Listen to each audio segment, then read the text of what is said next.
नमस्कार दोस्तों, मेरा नाम है विपुल राजपुरोहित और स्वागत है विपुल एजुकेशन चैनल पर आप सभी का। दोस्तों, कक्षा 9 की जो बुक चल रही थी हमारी हिंदी की क्षितिज जो बुक है, जिसके हम काफ़ी पार्ट पढ़ा चुके हैं, उनमें से हालांकि ये नए सिलेबस में ये पार्ट डिलीट भी हो गए हैं, लेकिन आज जो हम पार्ट पढ़े रहे हैं अब आगे वो वही पार्ट होंगे जो सिलेबस में है। तो हम जो है आज नया पार्ट पढ़ेंगे जो सिलेबस में दिया हुआ है, जिसका नाम है प्रेमचंद के फटे जूते। ये पार्ट है। इस पाठ के जो लेखक है हरिशंकर परसाई। ठीक है, हरिशंकर परसाई जी का ये लेख है। इस पाठ की थोड़ी सी भूमिका देख लीजिए। प्रेमचंद के फटे जूते शीर्षक निबंध में परसाई जी ने प्रेमचंद के व्यक्तित्व की सादगी के साथ एक रचनाकार की अंतर्वेदी सामाजिक दृष्टि का विवेचन करते हुए आज की दिखावे की प्रवृत्ति व अवसरवादिता पर व्यंग्य किया। यानी परसाई जी ने जो निबंध लिखा है प्रेमचंद के फटे जूते, इसमें जो है प्रेमचंद की एक तो प्रेमचंद जी जो है मुंशी प्रेमचंद, उनकी व्यक्तित्व की सादगी को दिखाया है और एक रचनाकार कैसे जो अंतर्वेदी सामाजिक इस दृष्टि विवेचना करते हैं। आज की जो दिखावे की प्रवृत्ति है, यानी जो बनावटी प्रवृत्ति है या अवसरवादिता, उस पर व्यंग्य किया, यानी उस पर कटाक्ष किया है। तो चलिए पाठ को पढ़ते हैं। प्रेमचंद का एक चित्र मेरे सामने है, पत्नी के साथ फोटो खिंचा रहे हैं। यानी प्रेमचंद का एक चित्र जो है उनके सामने, मतलब लेखक कह रहे हैं कि प्रेमचंद के सामने है जिसमें वो अपनी पत्नी के साथ फोटो खिंचा रहे हैं। सिर पर किसी मोटे कपड़े की टोपी है, यानी उनके सर पर कोई मोटे कपड़े की टोपी है। कुर्ता और धोती पहने, यानी कुर्ता और धोती उन्होंने पहनी है। कनपट्टी चिपकी है, यानी वो कनपट्टी जो है चिपकी हुई है। गालों की हड्डियां उभराई, यानी गालों की जो हड्डियां हैं वो बाहर निकल आई है। पर घनी मुछ है, चेहरे को भरा भरा बतलाती है, यानी उनकी जो मुछ है वो मतलब घनी है, इसलिए वो चेहरे को भरा भरा बतलाती है। पाँव में कैनवास के जूते हैं, यानी पाँव में जो है कैनवस के जो जूते हैं जिसके बंद बेतरीब बांधे हुए, यानी लापरवाही पूर्वक बांधे गए, मतलब ध्यान से नहीं बांधे गए। लापरवाही से उपयोग करने पर बंद के सिरों पर लोहे की पत्ती निकल जाती है, यानी उसके क्या लापरवाही से प्रयोग किया गया तो बंद के जो सिरों पर जो लोहे की पत्ती है वो निकल जाती है। और छेदों में बंद डालने में परेशानी, और जो छेद है उसमें जो डोरी है वो डालने में परेशानी होती है। तब बंद कैसे भी कस लिया जाता है, लेकिन जैसे तैसे बंद को जो है कस लिया जाता है। दाहिने पांव का जूता ठीक है मगर बाएं जूते में बड़ा छेद हो गया, यानी कहा कि दाहिने पांव का जूता है वो तो ठीक है, मगर जो बाएं पांव का जो जूता है उसमें बहुत बड़ा छेद हो गया है जिसमें से उंगली बाहर निकल आई, यानी जो उंगली है वो बाहर निकल आई है। मेरी दृष्टि इस जूते पर अटक गई, यानी मेरी जो निगाहें हैं वो उस जूते पर जाकर अटक गई।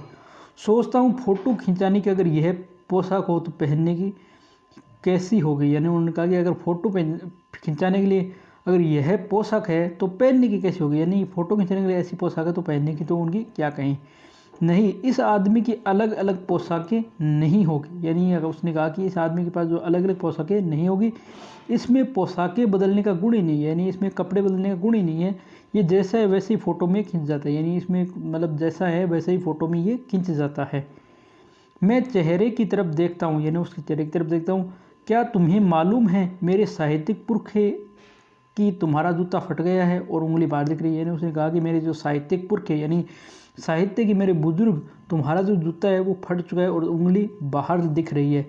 क्या तुम्हें इसका जरा भी एहसास नहीं है, कहा कि तुम्हें इसका जरा बिल्कुल भी मालूम ही नहीं है, जरा लज्जा संकोच या झेप नहीं है, यानी तुम्हें बिल्कुल भी शर्म नहीं आ रही है या थोड़ा मतलब संकोची नहीं हो रहे हो। क्या तुम्हें इतना भी नहीं जानते कि धोती को थोड़ा नीचे से खींचने से उंगली ढक सकती है, यानी उसने कहा कि क्या तुम इतना भी नहीं जानते कि अगर तुमने धोती को थोड़ा नीचे खींच लिया तो उंगली ढकी जा सकती है।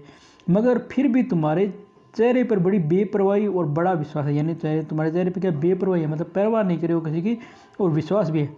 फोटोग्राफर ने जब रेडी प्लीज कहा होगा, यानी उसने कहा होगा रेडी प्लीज, तब परंपरा के अनुसार तुमने मुस्कान लाने की कोशिश की होगी और दर्द के गहरे कुएं के तल में कहीं पड़ी मुस्कान धीरे धीरे खींच कर ऊपर निकाल रहे होगे। यानी जब फोटोग्राफर ने मतलब फोटोग्राफर खींचने का कहता है कि रेडी प्लीज, मतलब फ़ोटो खींचने के लिए आप तैयार हो, तब तुमने जो है परंपरा के अनुसार जो मतलब फ़ोटो खिंचवाने के लिए लोग हंसते हैं वो मुस्कान लाने की कोशिश हो, लेकिन तुम्हारे जो दर्द के गहरे कुएँ में कहीं नीचे पड़ी जो मुस्कान है इसको धीरे धीरे खींच कर ऊपर निकाल रहे होगे। बीच में एक क्लिक करके फोटोग्राफर ने थैंक यू कह दिया होगा, यानी तुम मुस्कान ला रहे होगे और फोटोग्राफर ने फ़ोटो खींच ली और कह दिया थैंक यू। विचित्र है ये अधूरी मुस्कान, यानी आधी हंसी, ये मुस्कान नहीं, इसमें उपहास है, व्यंग्य है, यानी इसमें हंसी है, मतलब मजाक है, कठास है। ये कैसा आदमी है जो खुद तो फटे जूते पहने खिंचा रहा है पर किसी पर हंस भी रहा है। यानी उसने कहा ये कैसा आदमी है, मतलब खुद तो फटे जूते पहने फोटो खींच रहा है लेकिन किसी पर भी ये हंस रहा है। फ़ोटो ही खिंचाना था और ठीक जूते पहन लेते या ना खिंचाते। उसने कहा कि अगर फ़ोटो ही खिंचानी थी तो ठीक ठाक जूते पहन लेते या नहीं खिंचाते फ़ोटो। फ़ोटो नए खिंचाने से क्या बिगड़ता, यानी फ़ोटो नए खिंचाने से तुम्हारा क्या हो जाता। शायद पत्नी का आग्रह रहा हो और तुम अच्छा चलो भाई कहकर बैठ गए हो, यानी कहा कि तुम्हारी पत्नी का आग्रह होगा कि फ़ोटो खींचते और तुमने कहा ठीक है भाई चलो बैठ गए होगे। मगर ये कितनी बड़ी ट्रेजेडी है, यानी कितनी बड़ी मतलब साजा है कि आदमी के पास फ़ोटो खिंचाने का भी जूता नहीं है। उसने कहा कि कितनी बड़ी बात है कि आदमी के पास फ़ोटो खिंचाने के लिए भी जूता नहीं है। मैं तुम्हारी ये फ़ोटो देखते देखते तुम्हारे कलेश को अपने भीतर महसूस करके जैसे रो पड़ना चाहता हूँ। यानी उसने कहा कि तुम्हारी ये फ़ोटो देखकर मैं तुम्हारे जो अंदर का जो कलेश चल रहा है उसको मैं महसूस करके रोना चाहता हूँ। मगर तुम्हारी आंखों का ये तीखा दर्द भरा व्यंग्य मुझे एकदम रोक लेता है। लेकिन तुम्हारे जो आंखों का ये तीखा दर्द भरा जो कटाक्ष है ये मुझे रोक लेता है। तुम फोटो का महत्व नहीं समझते। यानी उसने कहा कि तुम फोटो का महत्व ही नहीं समझते होते तो किसी से फ़ोटो खिंचाने के लिए जूते मांग लेते। अगर तुम ये समझते कि फ़ोटो खिंचाने क्या बात है तो किसी से मांग कर जूते पहन लेते। लोग तो मांग के कोर्ट से वर दिखाई करते हैं, लेकिन कहा क्या लोग तो है वो मांगे हुए कोर्ट से ही अपने मतलब दूल्हे को दिखाया करते हैं और मांगे की मोटर से बारात निकालते हैं। यानी मांग कर किसी गाड़ी से बारात निकालते हैं। फ़ोटो खिंचाने के लिए तो बीवी तक मांग ली जाती है, तुमसे जूते नहीं है। उसने कहा कि फ़ोटो खींचने के लिए तो किसी की बीवी भी मांग ली जाती है और तुमसे जूते मांगते नहीं बने। तुम फोटो का महत्व नहीं जानते, यानी तुम फोटो का महत्व जानते नहीं।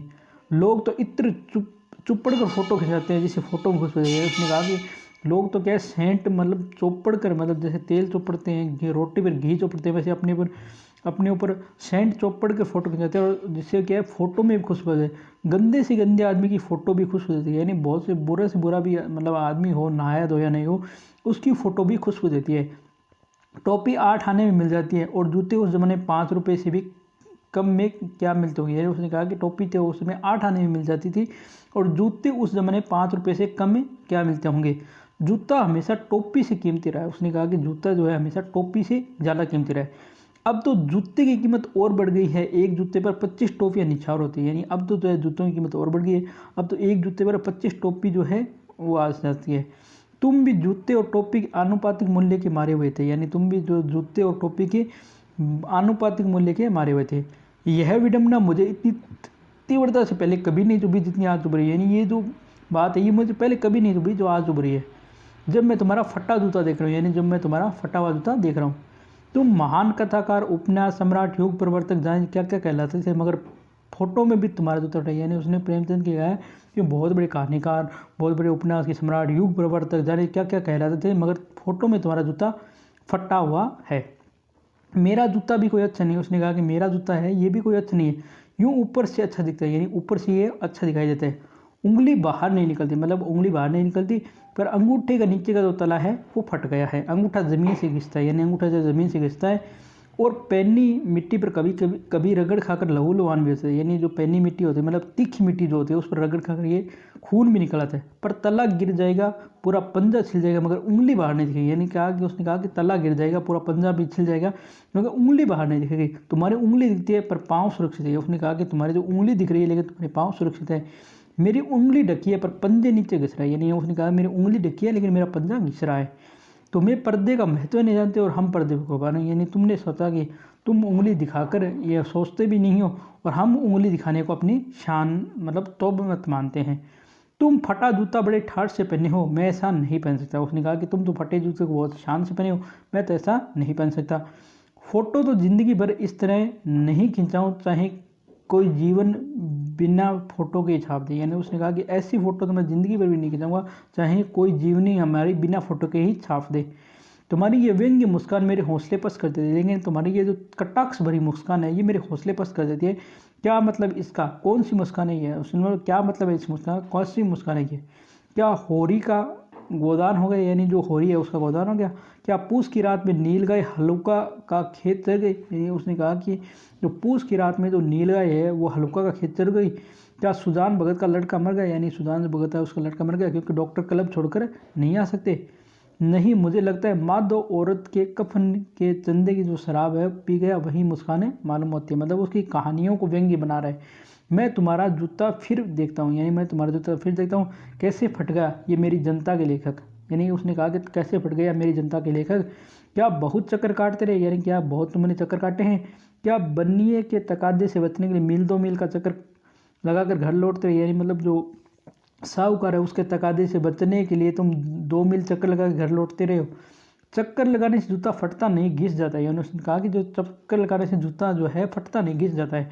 कुंभन दास का जूता भी फतेहपुर सीकरी जाने आने जाने में घिस गया था, यानी जो कुंभन दास है उसके आ गए, उसमें भी फतेहपुर सीकरी आने जाने के चक्कर में उसका जूता घिस गया। उसे बड़ा पछतावा हुआ है। उसने कहा, आवत जावत पनिया घिस गए, बिसरो गयो हरि नाम।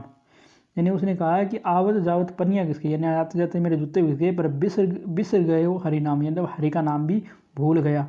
और ऐसे बुलाकर देने वालों के लिए कहा है, जिनको देखे उपजत है तिनको करबो पैर सलाम, यानी जिनको देखे दुख उपजत है, यानी जिनको देखने में दुख उपजत है तिनको करबे पैर सलाम, उसको सलाम करना चाहिए। चलने से जूता घिसता है फटता नहीं, तुम्हारा जूता कैसे फट गया। अब वो पूछ रहा है कि चलने से जूता जो घसते हैं फटता नहीं, तुम्हारा जूता कैसे फट गया।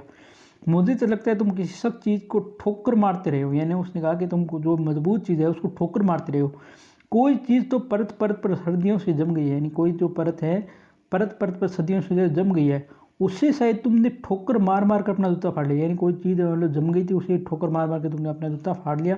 कोई टीला जो रास्ते पर खड़ा हो गया था उस पर तुमने अपना जूता आजमाया, यानी कोई टीला था टिब्बा, वो रास्ते में खड़ा हो गया, तुम उसने उस पर अपना जूता आजमाया था।